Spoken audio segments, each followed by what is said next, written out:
Bueno, pues en primer lugar, muchas gracias a los organizadores por permitirme participar en este maravilloso congreso. En segundo lugar, pues una advertencia. Uno tiene la suerte de haber sido alumno de la profesora Postigo, que todos han conocido, y entonces, claro, a uno le gustaría pues, hacer una exposición estructurada, partiendo desde los fundamentos, dando todos los pasos lógicos del razonamiento, pero la torpeza de quien les habla y la premura de tiempo pues hará que posiblemente en algún momento me salto algún paso lógico. Entonces, nada, les invito que luego en el coloquio, pues si he hecho algún salto que no se entiende, pues me pregunten. La mesa se pregunta por cuál es o dónde está el progreso en la anticoncepción o la Humanae Vitae. Si queremos hablar de progreso, necesitamos necesariamente plantearnos un fin, porque si no, no hay manera de saber si avanzamos o retrocedemos. Y entonces aquí me apoyo un poco en las intervenciones que han hecho ayer el cardenal Ladaria y Michel Schumacher. En el fondo, cuando hablamos de Humanae Vitae y de anticoncepción, enfrentamos dos antropologías distintas. La antropología que subyace a la anticoncepción es una antropología que entiende que el fin del hombre es ganar en capacidad de autodeterminación, eliminar límites, barreras, normas morales e incluso ya la naturaleza como un límite a la libertad del hombre. La antropología que hay detrás de la Humanae Vitae, la antropología clásica cristiana, lo que plantea es que el hombre está aquí para lograr el fin que le es propio, ¿no? Hacerse cada vez más humano. Y de una manera, pues como nos recordaba San Juan Pablo II, realizar en plenitud su vocación al amor. Esto implica dos concepciones de libertad. En el primer caso, la primera antropología lleva aparejada una libertad que es un fin en sí misma, como explicaba ayer Monseñor Ladaria, y por tanto no está al servicio de nada. En la concepción clásica y cristiana, la libertad es un medio del que dispone el hombre para poder conseguir ese fin que se ha planteado. Es decir, es una libertad al servicio de un bien, de un fin, de una verdad. Antes quiero deshacer una objeción, porque hay quien puede decir, bueno, estamos de acuerdo, compramos que lo bueno es la antropología cristiana y la libertad cristiana. Pero en el fondo, en el tema de la sexualidad, ¿qué más da no hacer caso? En el fondo es un aspecto pues, que tampoco es tan relevante, ¿no? Entonces yo niego esa mayor. La sexualidad tiene una dimensión personal, configura a la persona, forma parte de su esencia y, por tanto, vivir mal la sexualidad es que el núcleo del hombre se deteriore y que, por tanto, su posibilidad de alcanzar la plenitud pues quede muy dañada. Entonces, la sexualidad es importante, no es un tema menor en la vida del hombre.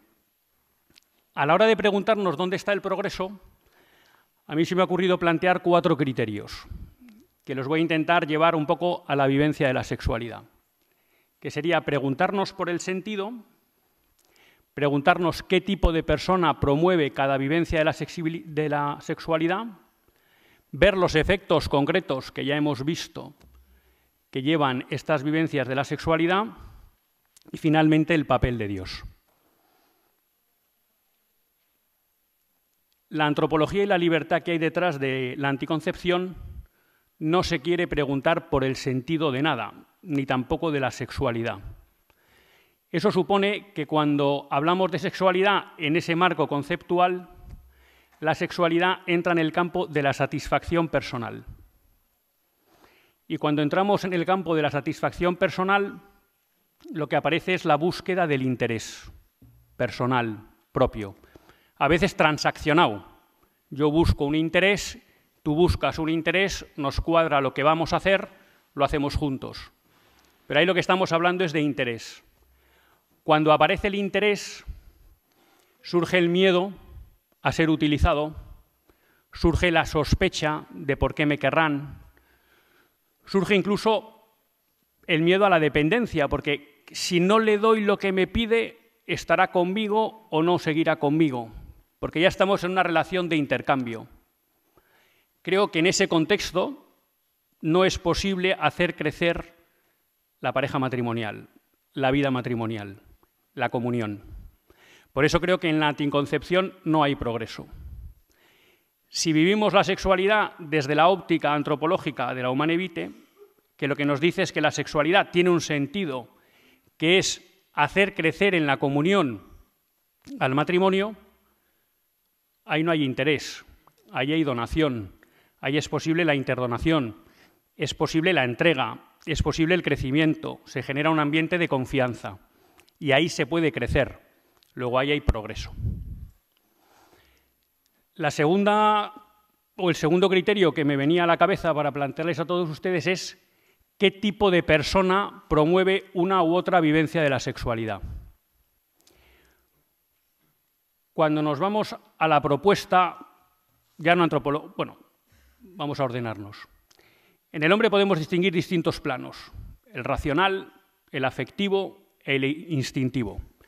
Todos constituyen parte del hombre, todos juegan su papel y todos son buenos.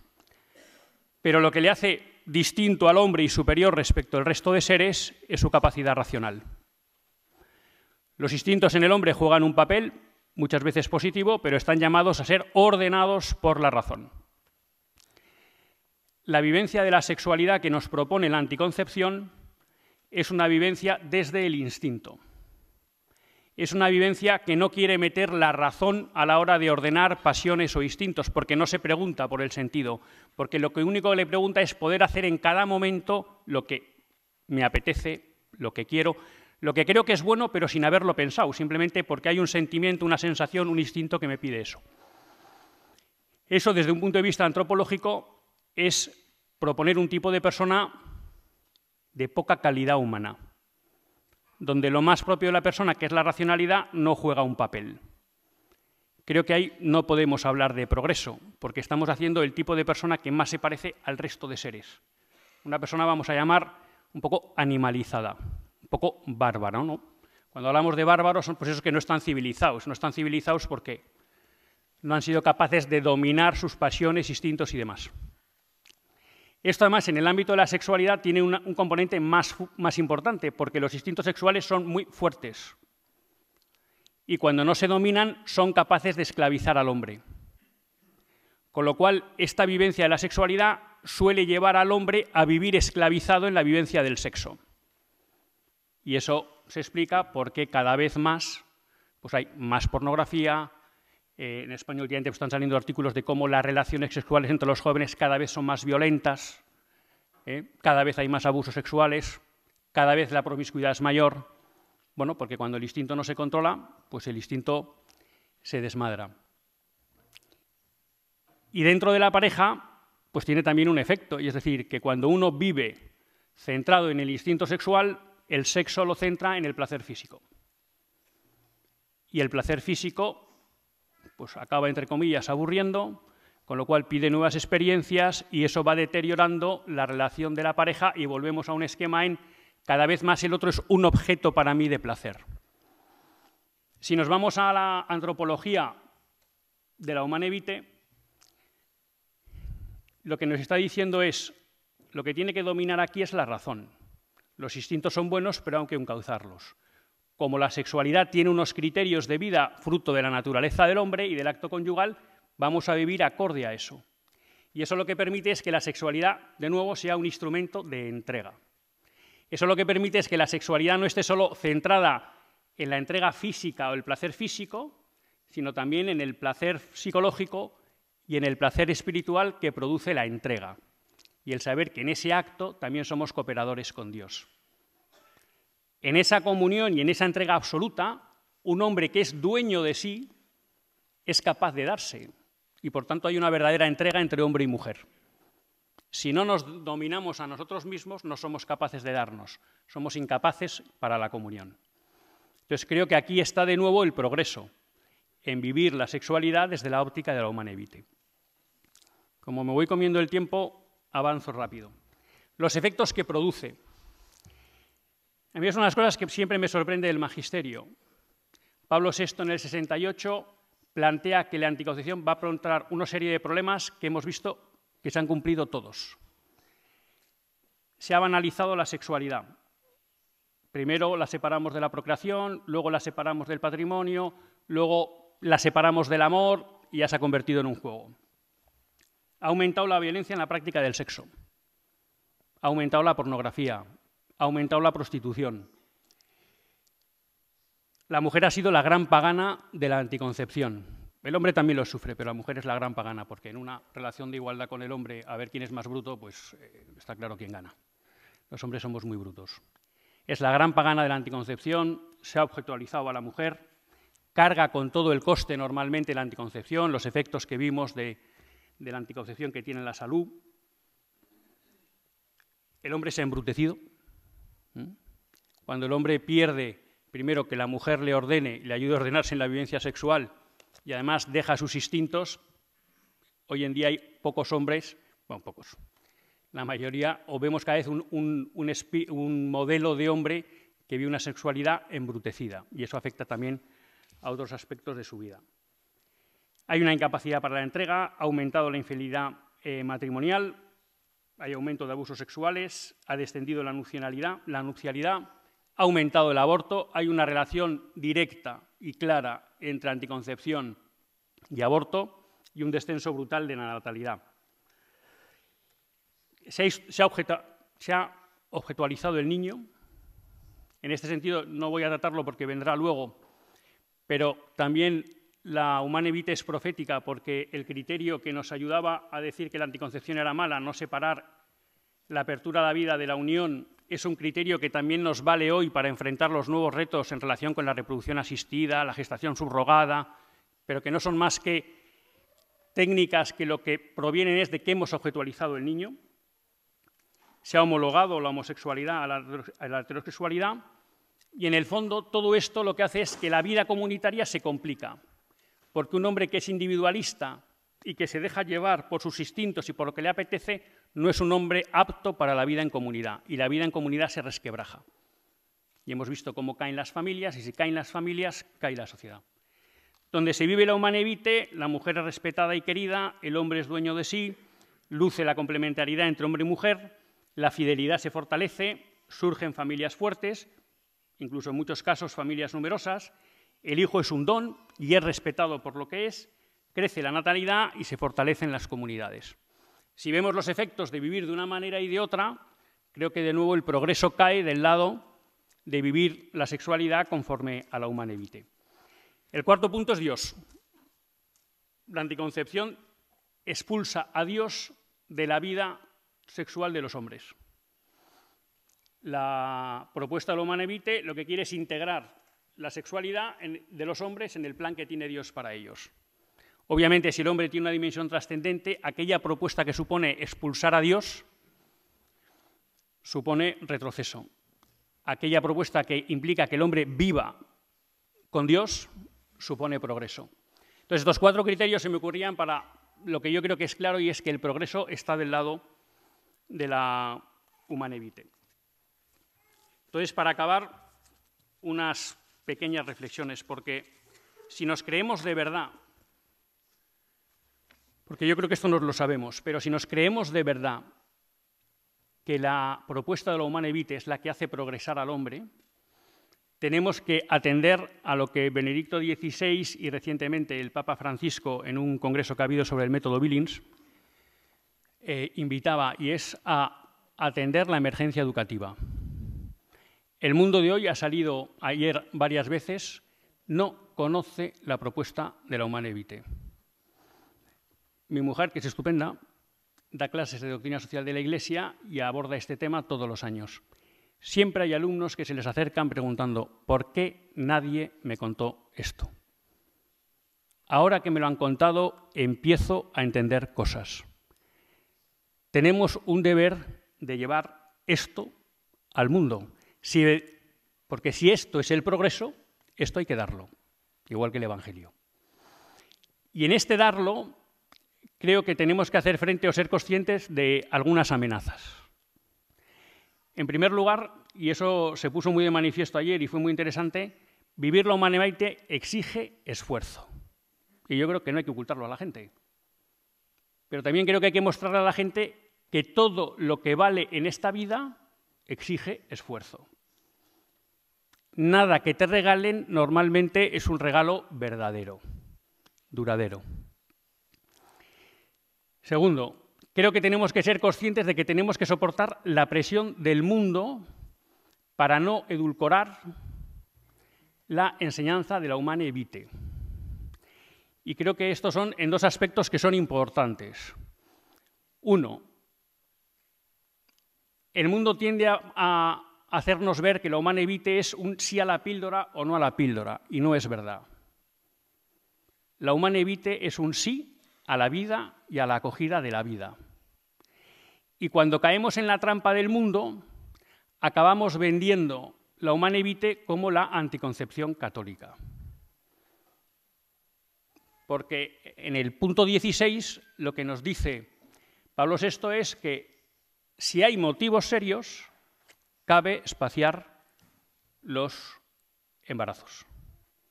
Y entonces, si hay motivos serios y cabe espaciar los embarazos, recurrimos al reconocimiento de la fertilidad. Muchas veces el primer salto nos lo pasamos y simplemente explicamos a la gente que en la Iglesia hay un modo de regular la natalidad. Pero ese modo de regular la natalidad parte de una óptica que es abierta a la vida, y es que si no hay motivos graves, no espacio. A veces esa parte la ocultamos porque creo que nos parece duro presentárselo al mundo. Y entonces hacemos una cosa que es la que quiere el mundo, que la Iglesia haga un planteamiento para mediocres. Y como nos dice Benedicto XVI, estamos llamados a vivir la grandeza del amor de Cristo. Y nosotros al mundo no le podemos enamorar si le vendemos mediocridades. Y a veces, sin querer, entramos en la mentalidad anticonceptiva del mundo porque lo que discutimos es el método. Que, como muy bien explicaba José Alejandro ayer, la Humanae Vitae no le preocupa si los métodos son artificiales o naturales. Esa no es la cuestión. Lo que le preocupa es si te cierras a la vida, por qué motivos y con qué métodos. Pero cabe una anticoncepción católica y ahí no podemos entrar. Eso es lo que quiere el mundo, que vendamos la Humanae Vitae como la anticoncepción católica, pero no es esto. Es un sí radical a la acogida de la vida. Y ahí tenemos que ser fuertes. Y presentando esta grandeza, creo que atraeremos al mundo. Eso sí, si no llevamos a Cristo, esto es casi imposible, que también es difícil en un mundo secularizado, pero también tenemos que ser honestos con la gente. Para vivir esto necesitas a Cristo, y Cristo no te falla. Muchas gracias.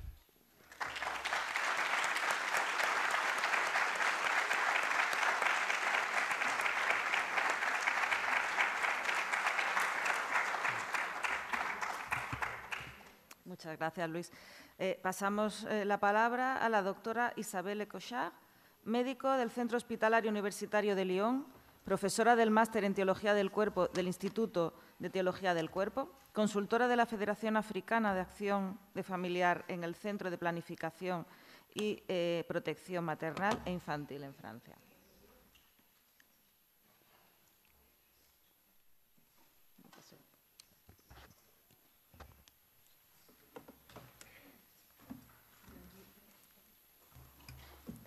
Bonjour, je vais partager avec vous mon expérience avec la méthode symptothermique qui est enseignée en France depuis près de 80 ans.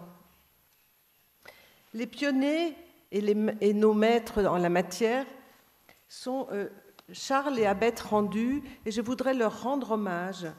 Aujourd'hui, où nous fêtons finalement Humanae Vitae, en effet, ils ont été les experts de Paul VI pour la rédaction d'Humanae Vitae, et Abeth Rendu nous a raconté qu'elle est arrivée au Vatican avec 1500 lettres, 1500 témoignages de personnes qui utilisaient la méthode symptothermique. Donc, je suis contente de rappeler sa mémoire. Aujourd'hui, choisir les méthodes naturelles pour la régulation des naissances n'est ni facile ni anodin. Il faut une certaine personnalité, une certaine audace, de la part du couple, mais aussi de la part du médecin. Nous allons voir les progrès pour notre société de la planification familiale naturelle dans 4 domaines. Ça sera mon plan, le domaine écologique, le domaine médical, nous allons voir comment ça change le regard sur les choses, sur le couple et le domaine spirituel. Le premier progrès est de l'ordre écologique. Dans notre monde où la préoccupation écologique est forte, nous devons reconnaître que les méthodes naturelles sont les seules à être 100% écologiques. La contraception est un perturbateur endocrinien, voire même peut-être le chef de file. C'est d'ailleurs ce qu'on attend d'elle, perturber l'équilibre hormonal de la femme au point qu'elle en devient stérile. Et la pilule a aussi un impact sur le cerveau, c'est ce qu'a rappelé le docteur Vigile. De la même manière que certains couples ont un souci écologique pour leur mode de vie, le choix d'une alimentation ou bien le choix des moyens de transport avec une faible empreinte carbone, ils choisissent les méthodes naturelles pour ne pas toucher à la physiologie de la reproduction et à la physiologie de l'acte sexuel. Le deuxième progrès est médical. Sous contraception, les mycoses sont fréquentes. On a peur des accidents maxillaires cérébraux. Il y a une baisse de la libido, ça nous a été très bien expliqué hier. Il y a des problèmes de mastodynie. Tous ces effets secondaires de la pilule font choisir les méthodes naturelles.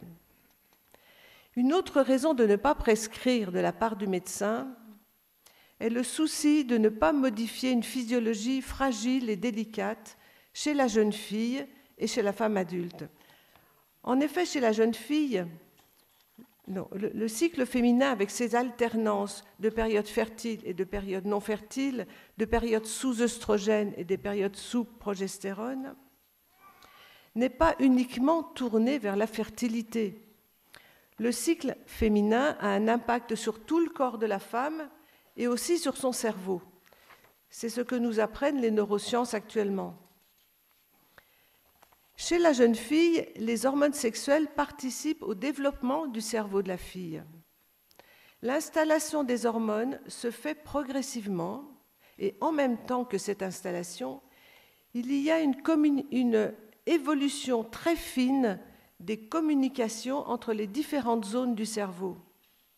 C'est finalement une maturation structurelle du cerveau et on peut le voir avec les IRM. Ça, c'est chez la jeune fille qui n'a pas pris la pilule, qui est avec son cycle normal. Donc, il y a vraiment un impact grave sur le cerveau de la jeune fille en lui donnant la pilule. C'est finalement assez grave de donner la pilule aux jeunes filles qui n'ont pas fini leur puberté, parce que ça a un impact aussi sur leur cerveau. Mais chez la femme adulte aussi, à tous les âges de la vie, les hormones naturelles participent aux deux potentialités de la femme. Elles sont une aide à la féminité et à sa maternité. Et les liens entre les différentes zones du cerveau, entre les cortex et les noyaux gris centraux, changent au cours du cycle. Et nous devons cette connaissance à une chercheuse qui s'appelle Laura Pritchett, qui le décrit très bien dans ses articles. Et pour découvrir ça, elle s'est fait faire tous les jours de son cycle des IRM à elle-même pour découvrir cette modification du cerveau en fonction des hormones de la femme.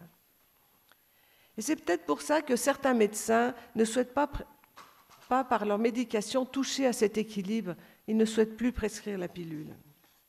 Ça, c'est le deuxième progrès qui était de l'ordre médical. Le troisième, c'est le changement de regard. Le premier changement de regard est celui sur la fertilité et sur l'enfant. Avec la contraception, la fertilité de l'autre est vécue comme un obstacle et l'enfant comme un gêneur.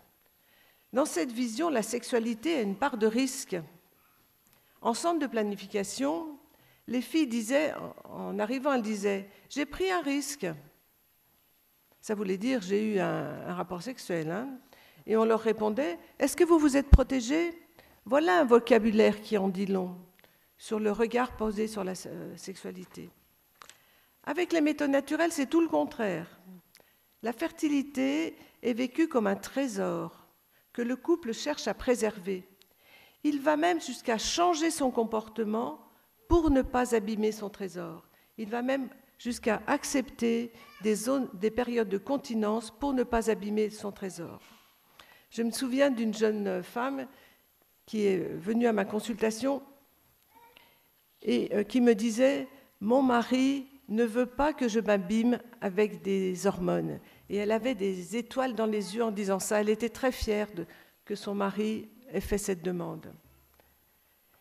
Une femme en sans domicile fixe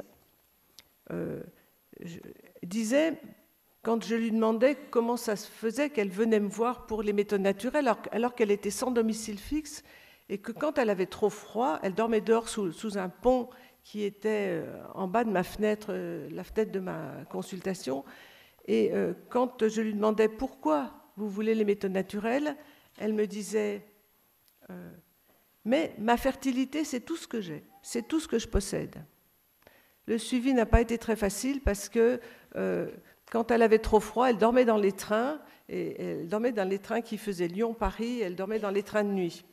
Voilà, je ne l'ai pas suivi très longtemps, je crois que quelques mois. Mais oui, la fertilité est un trésor. Les couples sont alors prêts à prendre du temps pour apprendre à affronter les difficultés liées à la connaissance pour préserver ce trésor. Ils sont prêts à se bouger.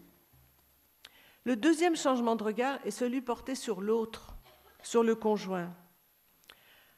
Un homme issu d'une poche de pauvreté à l'île Maurice disait à sa femme après avoir appris les méthodes naturelles « Maintenant, je te regarde avec mes yeux ». Vous savez, l'île Maurice est le seul pays au monde où 30 à 40% des couples utilisent les méthodes naturelles, toutes méthodes naturelles confondues. Et c'est un pays que nous connaissons bien. C'est une manière d'exprimer de façon simple que les méthodes naturelles avaient changé son regard sur sa femme. Sous contraception, le risque pour l'homme est effectivement d'avoir un regard de concupiscence et de l'objectiver. C'est ce qu'a dit Luis Sayas tout à l'heure. Et dans Humanité, au paragraphe 17, on lit, Paul VI dit « On peut craindre aussi que l'homme, en s'habituant à l'usage des pratiques anticonceptionnelles, ne finisse par perdre le respect de la femme et n'en vienne à la considérer comme un simple instrument de sa jouissance égoïste et non plus comme une compagne respectée et aimée. » J'ai été très frappée quand mes premières consultations au centre de planification, j'ai enseigné les méthodes naturelles en centre de planification pendant 25 ans. Peut-être un peu plus, je regarde mon mari, il dit oui. Et il arrive que, ce qui m'a frappée, c'est que parfois c'était les hommes eux-mêmes qui me disaient leur mal-être avec la contraception. Et je me souviens d'une consultation où monsieur disait constamment « Je suis égoïste, vous savez, moi je suis égoïste ». Alors, au bout d'un moment, je lui dis, mais pourquoi vous voulez me dire que je suis égoïste? Pourquoi j'ai besoin de le savoir? Et là, il m'a dit, mais vous ne vous rendez pas compte, c'est la pilule qui m'a rendu égoïste. Et effectivement, la pilule, elle rend la femme constamment disponible à l'homme, et parfois c'est intolérable. Et il faut savoir écouter cette souffrance-là. Alors, avec les méthodes naturelles, l'estime de l'autre augmente. L'homme est fier de son épouse qui est capable de s'observer. Il lui est reconnaissant. Je me souviens d'un couple qu'on avait reçu, ils étaient fiancés. Et c'était le deuxième entretien. Au premier entretien, elle n'était pas du tout persuadée. Lui était vraiment persuadé, mais pas elle. Et au deuxième entretien, quand ils sont arrivés, elle a dit, lui, monsieur a dit à sa fiancée, « Je te remercie d'avoir accepté d'écrire l'histoire de notre fertilité. » Cette reconnaissance est précieuse pour la femme, ça l'aidera à s'observer, à ne pas douter d'elle-même. À son tour, l'homme est fier de sa femme qui est capable... À son tour, la femme est fière de son conjoint qui est capable d'attendre les périodes propices pour leurs unions intimes. Moi, je l'ai rencontré plus souvent en Afrique. Nous avons fait une 50aine de voyages en Afrique sur le sujet. Je l'ai rencontré plus souvent en Afrique. La femme est fière de l'homme qui a accepté les méthodes naturelles et qui est capable de la continence. Ainsi, l'homme, en s'intéressant au cycle, lui fait un beau cadeau. On a entendu ça hier dans les beaux témoignages qui ont été donnés. Vivre les temps de continence est humanisant. Et je vais vous donner un exemple qui est un petit peu extrême. Mon amie Odette vit au Congo, près du Rwanda, dans un diocèse où il y avait les camps de réfugiés du Rwanda. Donc c'était un camp de réfugiés. Et elle est monitrice en méthode naturelle et elle est convoquée par son évêque qui lui dit « Vous allez aller enseigner les méthodes naturelles dans les camps ». Et elle lui répond « Oh, mais monseigneur, vous n'y pensez pas, c'est pas possible. Pourquoi vous me demandez quelque chose comme ça ?» Et il lui répond « Dans les camps, les gens perdent l'humain. Et pour retrouver l'humain, il n'y a pas mieux que les méthodes naturelles. » Et elle y est allée avec courage. Le quatrième progrès des méthodes naturelles, c'est l'approche spirituelle. Concernant le médecin, quel est le dialogue d'un médecin avec Dieu, Dieu qui est créateur et qui donne la vie, lorsqu'il prescrit la pilule? Quel est son dialogue? Qu'est-ce qu'il dit à Dieu? Il lui dit « La fertilité que tu as donnée aux humains, tu l'as mal faite. Tu t'es trompé. Tu t'es trompé en liant l'amour et la fécondité dans le même geste. Et je vais modifier la fonction de reproduction. Moi, scientifique, je suis capable de casser le lien entre union et procréation. Ce n'est pas anodin de faire cela. C'est se comporter en maître absolu et non pas en protecteur de la création qui nous est donnée. Le risque de cette maîtrise de la fertilité qui s'est étendue à d'autres domaines est de nous faire perdre à nous médecins la notion de sacralité de la vie et son mode de transmission. C'est un danger pour le corps médical. Concernant les couples, quel est le dialogue avec Dieu du couple qui utilise les méthodes naturelles? Ils lui disent « La fertilité que tu nous as donnée, elle est merveilleuse. Nous en sommes reconnaissants et pour te le signifier, nous allons modifier notre comportement pour ne pas abîmer le cadeau que tu nous as fait. » Vous êtes bien d'accord avec moi, la fertilité, c'est le plus beau cadeau que Dieu nous ait fait. La continence que vit le couple pour sa régulation des naissances est la réponse à la question du psalmiste « Comment rendrai-je au Seigneur tout le bien qu'il m'a fait ?» C'est le psaume 115. La continence que vivent les couples, c'est la réponse à un don qu'a fait Dieu au couple. Et le couple ne tardera pas à s'apercevoir que sa coupe est débordante, comme le dit le psaume 22, et que son choix, au-delà des difficultés, va engendrer mille bienfaits. En effet, Dieu ne s'est pas trompé en nous créant fertiles. Saint Jean-Paul II dira dans une catéchèse que les méthodes naturelles sont une pédagogie pour le couple. En effet, je suis provoquée à regarder mon conjoint comme une personne unifiée dans son corps et non pas comme un objet sexuel. Il y a un autre aspect aussi sur le plan spirituel. À bien y réfléchir, les méthodes naturelles sont une autoroute pour cheminer à la ressemblance de Dieu. C'est l'appel du Seigneur au couple. Vous vous souvenez de la Genèse, Dieu créa l'homme à son image il les créa hommes et femmes, à son image. Or, Dieu vit en lui-même une communion d'amour qui donne la vie. Dieu n'est pas un Dieu solitaire, il est un Dieu famille, il est une famille, a dit le pape François. Le couple aussi, par son mariage sacramentel, est appelé à vivre une communion d'amour qui transmet la vie, qui ne donne pas la vie, c'est Dieu qui donne la vie, mais qui la transmet de la part de Dieu. Il est donc appelé à refléter le visage de Dieu sur terre par la communion d'amour vécue dans la famille avec ses enfants, la fécondité de son amour. Le couple est élevé au rang de co-créateur, c'est le sens de l'encyclique. Alors la conscience du couple catholique est sollicitée au moment de son choix d'une méthode de régulation des naissances. S'il choisit une méthode qui écarte la fertilité, donc la contraception, qui écarte le sens procréatif de l'acte sexuel, il prend le risque de flétrir l'image de Dieu qui se donne à voir dans son couple, dans ses gestes de tendresse. Mais s'il choisit les méthodes naturelles, il garde intact le cadeau de la fertilité qui lui a été donné. Il ne modifie pas le sens profond de sa sexualité. Il garde intacte l'image de Dieu dans ses gestes. Il chemine à la ressemblance de Dieu. Et il y a une petite phrase de Benoît XVI qui le redit très bien, tout ça. C'était dans l'Angélus du 27 décembre 2009. Dieu a voulu se révéler en naissant dans une famille humaine, et c'est pourquoi la famille humaine est devenue une icône de Dieu.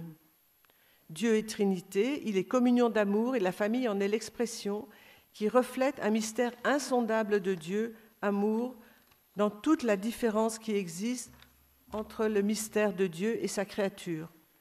L'homme et la femme créés à l'image de Dieu deviennent dans le mariage une seule chair, c'est-à-dire une communion d'amour qui engendre une nouvelle vie.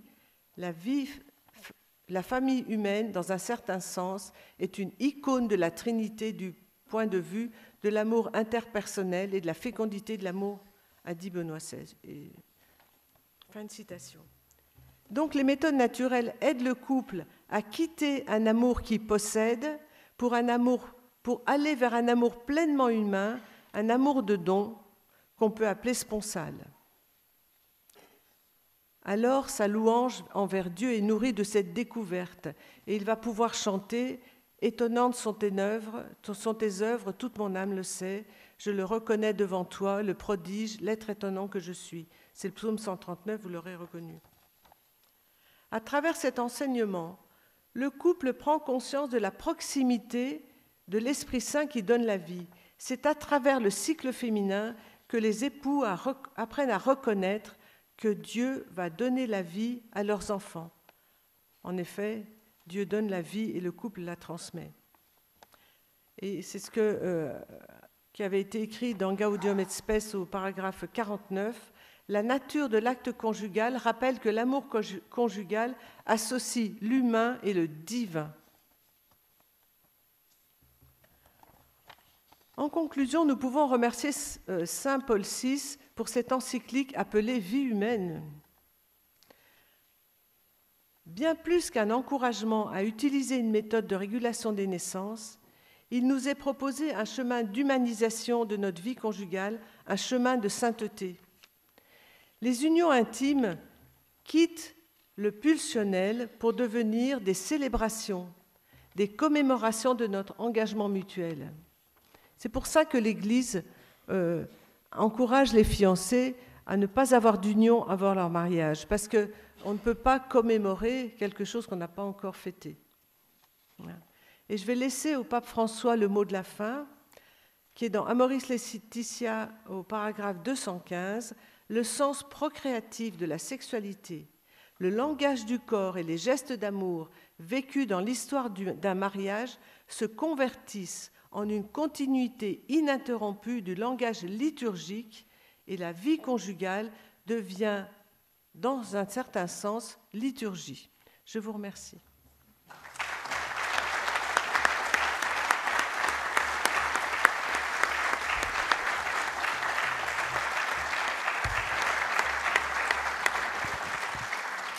Muchas gracias, Isabel.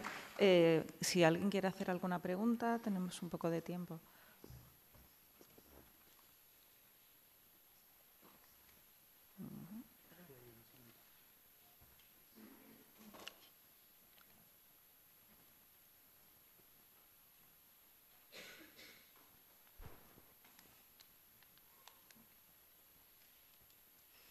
Docteur Ecochard, bonjour.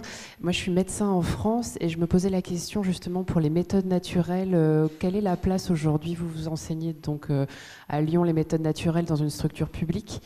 Pouvez-vous me dire un petit peu l'état des lieux des méthodes naturelles dans une structure étatique?